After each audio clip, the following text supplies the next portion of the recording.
یہ صوبائی جمعیت اہل حدیث مالیگاؤں اور مہاراشٹرا کے اشتراک سے ایک روزہ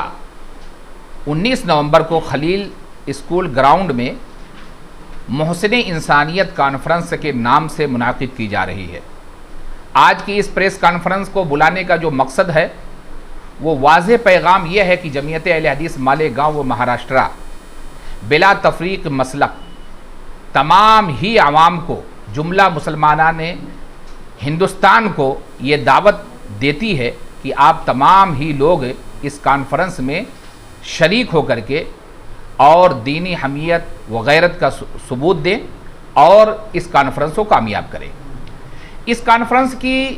جو کلیدی باتیں یہ ہے کہ یہ سرزمین مالیگاؤں میں تشریف لانے والے ایک ایسے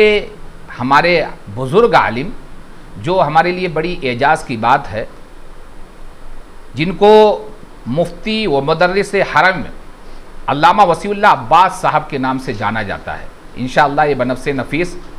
صوبائی جمعیت اہل حدیث مالیگاؤں کی جو کانفرنس 19 نومبر کو ہو رہی ہے اس کے اندر یہ تشریف لا رہے ہیں اور یہ حاضر رہیں گے۔ یہ اہل مالیگاؤں کے لیے بڑی ہی سعادت کی بات ہے۔ آج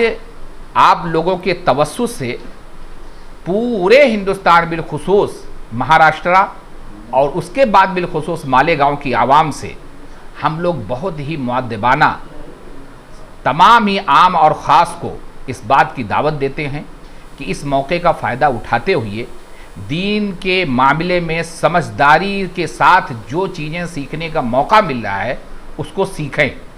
ہمارا مقصد صرف ایک ہے کہ اختلافی امور سے بچتے ہوئے ہم تمام ہی لوگوں کو ایک پلیٹ فارم پر لا کر کے کیسے کام کر سکتے ہیں جس سے ہمارے اتحاد اور اتفاق کا ایک نمونہ مالیگاؤں کی سرزمین بنے، ایسی ہماری کوشش ہے۔ یہ جو کانفرنس ہے یہ ہمارے ڈاکٹر سعید احمد فیضی حفظہ اللہ جو امیر جماعت صوبائی اہل حدیث مہاراشٹرا کے امیر ہیں، ان کی صدارت میں اور مختلف ہندوستان کے نامور علماء کرام کے خطاب سے یہ کانفرنس ہو رہی ہے۔ میں دعا گو ہوں کہ اللہ رب العالمین اس کانفرنس کو کامیابی و کامرانی عطا فرمائے، لوگ اس کے اندر شریک ہو جائیں۔ اور جو پورے ہندوستان کے مشاہیر علماء کرام ہیں، نامور علماء کرام ہیں، اگر ضرورت محسوس ہوتی ہے تو ہمارے یہاں پہ جو پمفلیٹ ہیں یا جو پوسٹر ہے اس کی بھی کاپی ہم میڈیا کو مہیا کرا دیں گے تاکہ وہ ان کی ڈیٹیل بھی شائع کر سکیں۔ ویسے اشتہارات میں جو بھی پرنٹ میڈیا، الیکٹرانک میڈیا ہے، سب کو اس سے آگاہ کرایا جائے گا تاکہ لوگ بھی واقف رہیں کہ کون کون سے علماء کرام آئیں گے اور کن کن کا خطاب وہاں پہ ہوگا۔ اس میں شیڈول بھی دیا ہوا ہے اور پوری ترکیب بھی دی ہوئی ہے، انشاءاللہ پوری طریقے سے وہ واضح ہو جائے گی۔ 3 نشستوں پہ یہ پروگرام ہے۔ صبح کا ایک پروگرام جو ہے وہ کمپوزیم کا ہے جس کے اندر جو ہے نا ڈاکٹر وسیع اللہ عباس صاحب کی صدارت رہے گی اور مختلف عنوان پہ مختلف علماء کرام اپنی اپنی مقالے پیش کریں گے، اور اسی کے ساتھ ساتھ خواتین کا بھی پروگرام رہے گا جو مہاراشٹرا سے اور دیگر علاقوں سے یعنی تشریف لا رہی ہیں۔ اس پروگرام میں مقررین جو بھی ہیں وہ لوگ بھی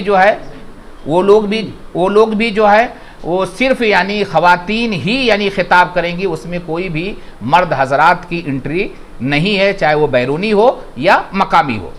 شام کا جو پروگرام ہوگا بعد نماز عصر سے رات میں 10 بجے تک، یا جہاں تک یعنی انتظامیہ ہم کو پرمیشن دیتی ہے، ہندوستان کے لاء اور بالخصوص ڈپارٹمنٹ کی جو گائیڈ لائن ہوگی اس کے اندر رہتے ہوئے انشاءاللہ وہ پروگرام رات میں 10 بجے تک یعنی وہ چلے گا، اور اس میں جملہ جو بھی مقررین ہیں جو آپ کو لسٹ دی جائے گی انشاءاللہ آپ بہو اسی طریقے سے شامل کر دیں تاکہ ہمارے مالیگاؤں کی عوام بالخصوص اس کو سمجھ سکے اور جان سکے۔ ایک بار پھر میں تمام ہی مسلک کے لوگوں کو بلا تفریق جمعیت اہل حدیث کے پلیٹ فارم سے میں دعوت دیتا ہوں کہ آپ تشریف لائیے۔ آپ کا آنا ہمارے لیے باعث اعجاز اور باعث خوشی ہوگی۔ جی آپ نے علماء کرام کو اور بڑے بڑے جیگیات علماء کو مدعو کیا، تو دانشور کو بلایا، اسلامی اسکالر کو بلایا، تو کیا اس شہر کے اندر جو عوامی نمائندگان ہیں